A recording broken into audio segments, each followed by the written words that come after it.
সজ্জন ব্যক্তিকে সাহায্য করতে চাই, সেই জন্য আমি এই বুকিংটা আপনাকে পাস অন করার সিদ্ধান্ত নিয়েছি। অনেক ধন্যবাদ স্যার। সবাই একই ফিল্ডের লোকদের কম্পিটিটর বলে মনে করে, কিন্তু আপনি বন্ধু বলে মনে করেন। দেখুন, আমি কাউকে কম্পিটিটর মনে করি না, কারণ আমার ব্যবসা, আমার সব ইনকাম, আমার ব্যাপারে সবকিছু মাপঝোক করা সম্ভব নয়। আর বিজনেসের এই টাকা আমার একমাত্র উদ্দেশ্য নয়। আমার মধ্যে 4 জনের কাজ পাওয়া উচিত, এটাই আমার আসল উদ্দেশ্য।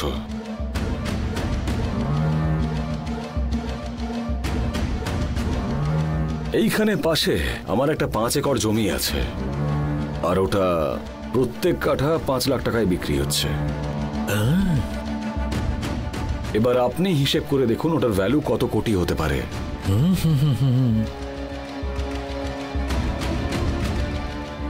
যদি ভাড়া দিয়ে দিই তাহলে লাখ লাখ টাকা ভাড়া পাওয়া যাবে, কিন্তু ওরকম একটা জায়গা আমি গরিব লোকদের থাকার জন্য ছেড়ে রেখে দিয়েছি। বড় লোকেরা বড় মনের হয় স্যার। তাহলে আপনি বুকিংটা নেবেন তো? নিশ্চয়ই স্যার। ভৈরব বলে একজন লোক আছেন, উনিই সম্পূর্ণটা দেখেন। ওনার সঙ্গে এবার কথা বলুন। দেখুন, আমি সবসময় ওনারের সাথে কথা বলি, কারণ টাইম পাস করার মতন সময় আমার কাছে নেই। আপনি হচ্ছেন ওনার আর আমি হচ্ছি ওনার, তাহলে এবারে আমরা এই ডিলটা ডিসকাস করতেই পারি। আমার মতে টাকা যখন আপনি দিয়েছেন, আপনি ওনার।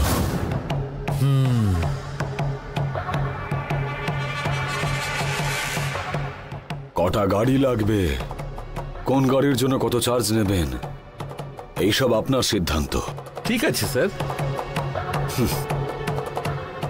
আর আপনার নাম্বার তো আমার ছেলেদের কাছে আছেই, প্রয়োজনে যোগাযোগ করে নেবে। আপনার থেকে আমি অনেক সাহায্য পেয়েছি স্যার। ভগবানের আশীর্বাদ সর্বদা আপনার উপর থাকুক। আমার মতো একজন সামান্য লোককে ডেকে আপনার সামনে বসিয়ে কথা বলার জন্য অনেক ধন্যবাদ স্যার। দেখুন, মানুষ কখনো বড় বা ছোট হয় না, বুঝলেন? শুধুমাত্র ভালো বা খারাপ হয়। আর আমার মনে হয় যে আপনি সেরকমই একজন ভালো মানুষ। স্যার, এই বিশ্বাসটা আমি কোনোদিনও হারাবো না স্যার। এবার আমি আসছি স্যার। সব চিন্তা ভাবনা করে নিয়ে আপনি আমাকে ফোন করতে পারেন। রকি, এনাকে গিয়ে ছেড়ে এসো। ঠিক আছে দাদা। ঠিক আছে, আমি এখন আসছি sir.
Hi sir, good evening. Good evening Bhairab. বলুন স্যার, কি ব্যাপার? খুব ভালো একটা খবর আছে ভৈরব। আমার তো খুব আনন্দ হচ্ছে। আমরা ট্রাভেলস কোম্পানি রিসেন্টলি খুলে থাকলেও আমাদের নাম অনেক জায়গায় ছড়িয়েছে, তাও আবার বড় বড় লোকেদের মধ্যে। দারুণ স্যার। আমাকে একজন বড় লোক দেখা করতে ডেকেছিল, আমিও গিয়েছিলাম। ওনার 2-3 দিনের মধ্যে 40টা গাড়ি চাই নাকি। 3 দিনের ট্রিপ। ওনারও ট্রাভেলসের ব্যবসা। তাই? এখন ওনার কাছে একটাও গাড়ি ফাঁকা নেই, ছেলেরাও নাকি ফ্রি নেই। সেই জন্য আমরা এই কাজ করতে পারবো বলে উনি আমাকে ডেকেছিলেন। শহরে এত ট্রাভেলস থাকা সত্ত্বেও ওনার মতো একজন লোক আমাদের বিশ্বাস করে কাজটা দিচ্ছেন। ওনার ভাবার বাইরে আমরা ভালো সার্ভিস দিয়ে দেবো স্যার। ওনাকে আমাকে একটু কল করতে বলুন স্যার। কার কবে চাই, তাছাড়া রেট কত পড়বে সেসব কথা আমি বলে নিচ্ছি।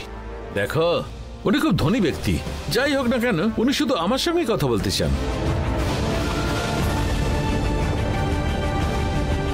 আর কারোর সঙ্গে বলবে না। উনি নিজের ফোনে শুধু কোম্পানির ওনারদেরই নাম্বার রাখে।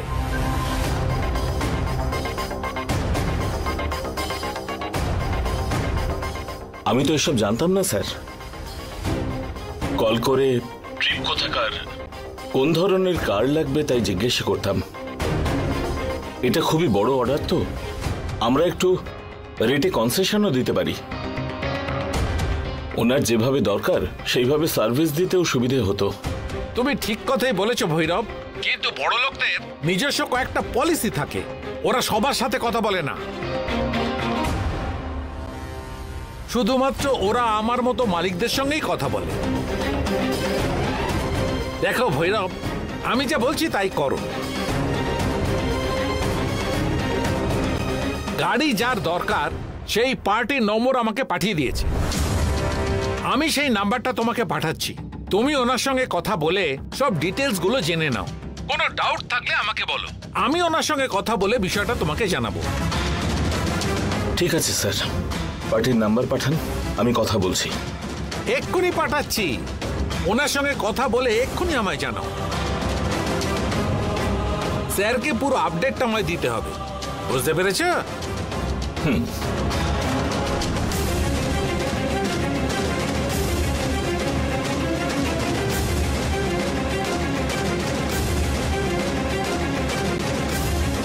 স্যার, আজকে এইভাবে কেন কথা বললেন? কোনোদিন তো এইভাবে বলেননি। সত্যি এটা কি উনি?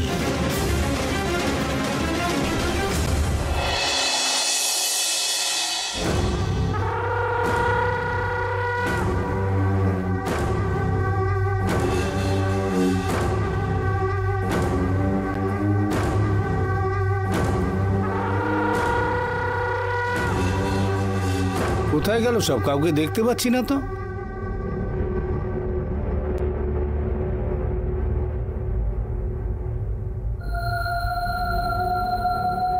এতদিন আসিনি, ফোনও ধরিনি। এরা কি সব বাড়ি ছেড়ে চলে গেল নাকি? সব জিনিসপত্র তো ঠিকই দেখতে পাচ্ছি। কাউকেই দেখতে পাচ্ছি না, গেল কোথায় সব?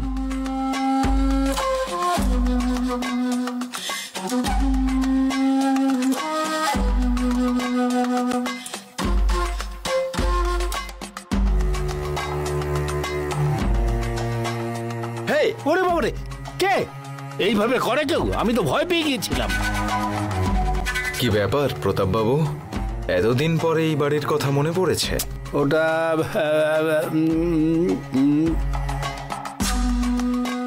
সায়নদা, আরে কে এসছে দেখো।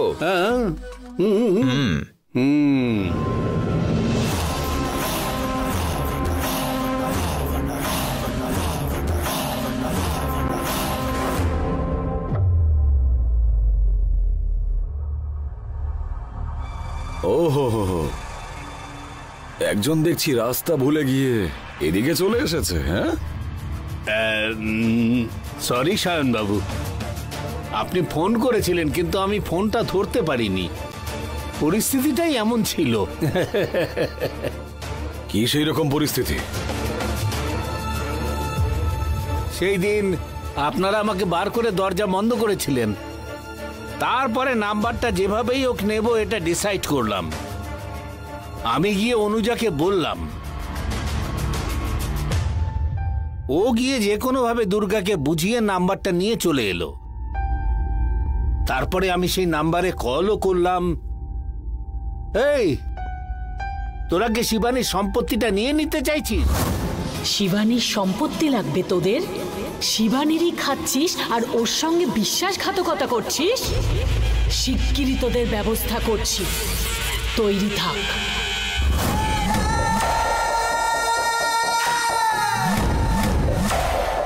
আমরা ওই নাম্বারে কল করার আগেই নন্দিনীর স্বপ্নে দেবী মা এসেছিল।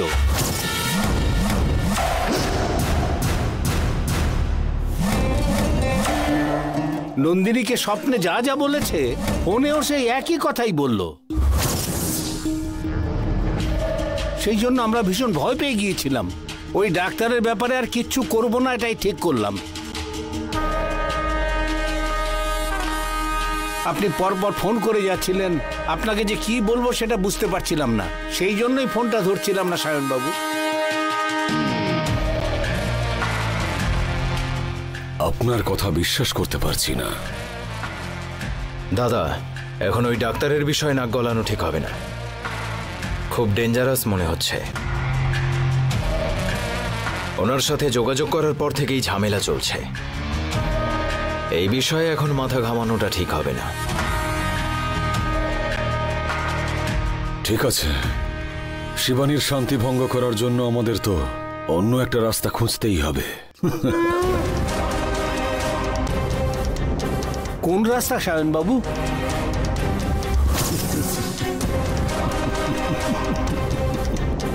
ভৈরবের একজন পার্টনারের সঙ্গে শিবানী ট্রাভেলসের ব্যবসা শুরু করেছে,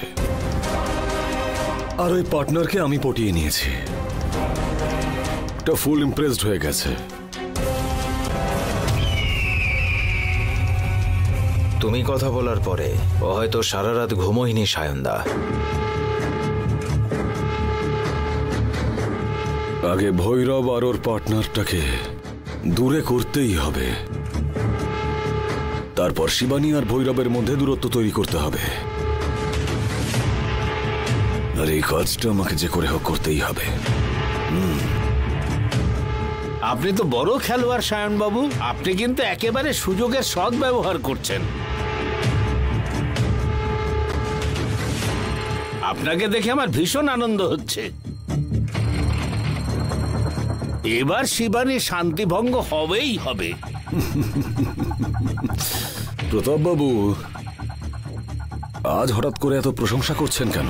আপনি যাই বলুন না কেন, আপনাকে আমি কিছুই দেব না।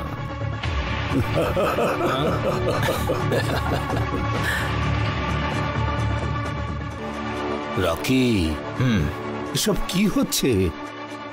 তুমি কোন একটা ব্যবস্থা করে দাও। ব্যবস্থা করছি আমি। থ্যাঙ্কস।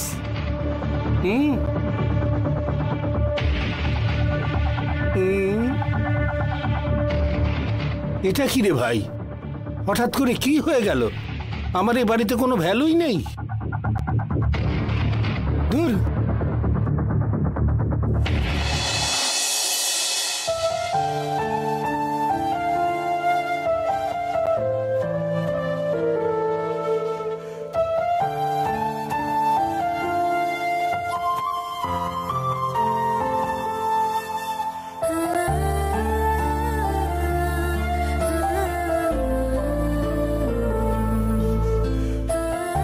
অন্ধকার করে বসে আছিস কেন?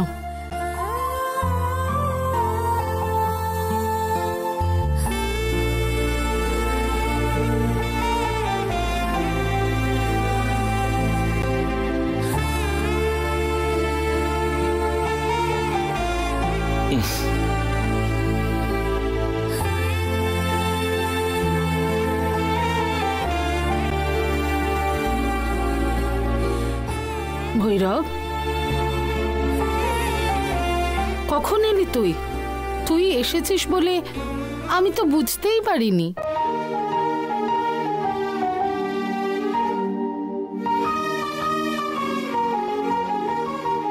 কিছু না মা, এমনি বসেছিলাম।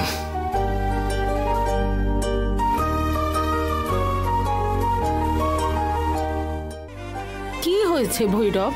কেন মন খারাপ হয়েছে তোর? আচ্ছা, লাইট অন করার কথা তোর মনে পড়লো না? কি হয়েছে বল না। একটা ছোট্ট দুঃখ হচ্ছে মা। আমার পার্টনার কল করেছিলেন, উনি কোন এক বড় লোকের সঙ্গে দেখা করেছিলেন। সেই মানুষটির নাকি 40টা গাড়ির দরকার ছিল, তাই আমাদের কাছে গাড়ি চেয়েছেন বলে বললেন। ঠিক আছে স্যার, ওনাকে কল করতে বলুন বলে আমি বলাতে উনি বললেন যে তোমার সাথে ওরা কথা বলবে না। উনি কেমন যেন আমাকে ইগনোর করলেন। এর আগে উনি তো কোনোদিন ব্যবসায় মাথা ঘামাননি, তাছাড়া উনি ইনভলভ হবেন না বলে কথাও দিয়েছিলেন। এরপরেও আজকে আমি যা বলছি সেটা করো বলে বললেন। এই ব্যাপারটা একটু খারাপ লেগেছে গো। ওটা ইচ্ছে করে বলেনি বাবা, বড় লোকের সাথে কথা বলেছে তো, আর তাতে ওর খুশি আর গর্ব হয়েছে। সেই খুশিতে মুখ ফসকে বলে ফেলেছে মনে হয়। ও ইচ্ছে করে তোকে এসব বলেছে বলে আমার মনে হয় না। দেখ, যে কোনো লোকের আমি বড় হচ্ছি বলে মনে হওয়ার সময় মনের মধ্যে একটা ছোট অহংকার জাগে, সেটা ওরা বুঝতেও পারে না। এই ব্যাপারে বেশি ভাবিস না, এখন উন্নতির দিকে যাচ্ছিস। দেখ, দুজন ভিন্ন মতের মানুষের সাথে কাজ করার সময় এই ধরনের ছোটখাটো মতভেদ আসবে রে। না মা, এই ব্যাপারটা আমি কোনোভাবেই বড় করে তুলব না। আমি ওনাকে কল করতে বলুন বলে বললাম, সেটার কারণ উদ্দেশ্য কি জানো মা? যেদিন উনি চাইছেন সেদিন তো গাড়ি থাকা দরকার। আমাদেরও তো অন্যান্য কমিটমেন্টস থাকে মা, সেই জন্যই বললাম মা। উনি যেটা গাড়ি চাইছেন আমরা আদৌ দিতে পারবো কি, অথবা অন্য কোনো ব্যবস্থা করে দিতে হবে? ড্রাইভার কতজন অ্যাভেলেবেল সেটাও তো আমাদের দেখতে হয় মা। আমার পার্টনারের কাছে এই ধরনের একটা অর্ডার এসেছে, তুমি দেখে নাও বলে বলতেই তো পারতেন মা। সেই সব ছেড়ে আমি যা বলছি সেটাই করো বলে বললেন। এই ব্যাপারটা একটু খারাপ লাগলো, সেই জন্যই আমি চুপচাপ এসে বসেছিলাম গোমা। আমরা যত বড় হব সমস্যাও আমাদের সাথে বড় হয় ভৈরব, সেটা ধৈর্য ধরে শান্তিতে মেটাতে হয়। লোকে তো কিছু না কিছু বলবে, আমরা যদি একটু মানিয়ে নিই আমরা তো ছোট হয়ে যাব না। হ্যাঁ মা, তুমি হয়তো ঠিকই বলছো, কিন্তু মানুষের মনের অবস্থা তো প্রত্যেকবার একই রকম কখনোই থাকতে পারে না মা। যাই হোক, আমি আমার কাজ করে যাব। ঠিক আছে, এখন কি কফি খাবি নাকি রে? লাগবে না মা, আর একটু পরে একসাথে খাবার খাবো। আচ্ছা, একটু অপেক্ষা কর, আমি খাবার রেডি করছি। ঠিক আছে মা।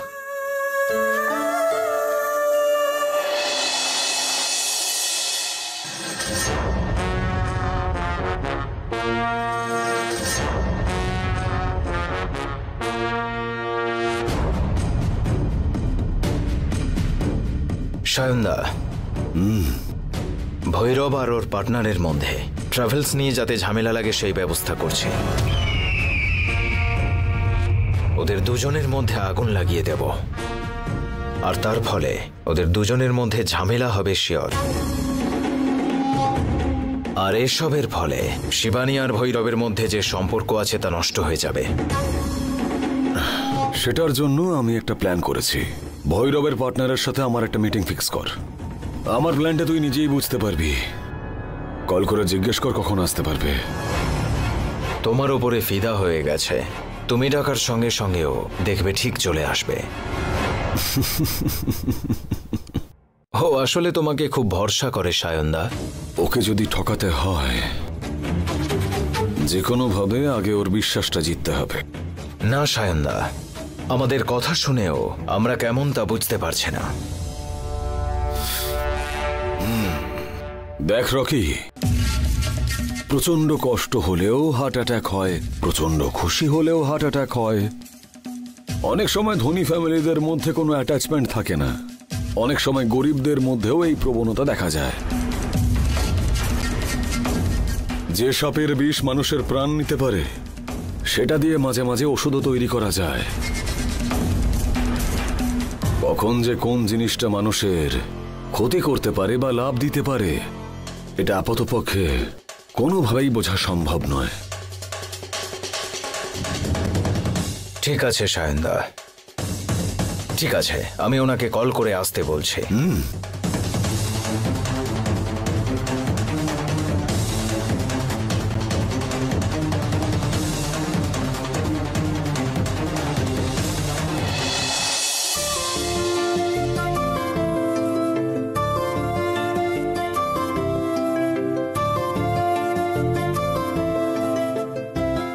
মা, আমি একটা গাছের ছবি এঁকেছি।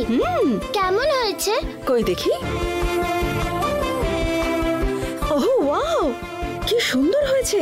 Very good, keep it up. মা, এই ড্রয়িংটাতে না একটা ভুল আছে। কি ভুল ভুল আছে? গেস করো। তাই কি দেখি।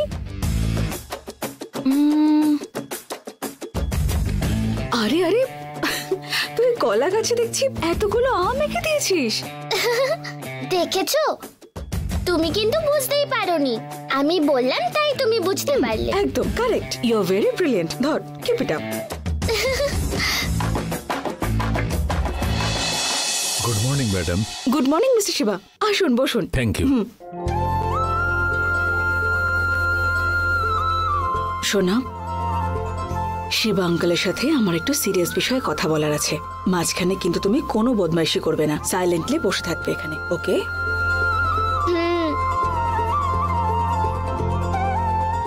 বলুন মিস্টার শিবা। ম্যাডাম, কলকাতা থেকে পুরী অবধি গভর্নমেন্ট একটা নতুন রুট চালু করেছে, সেইটার ব্যাপারে কথা বলতে এসেছি ম্যাডাম। উমা ট্রান্সপোর্ট থেকে আমরা একটা কোটেশন পাঠাতে পারি তো ম্যাডাম?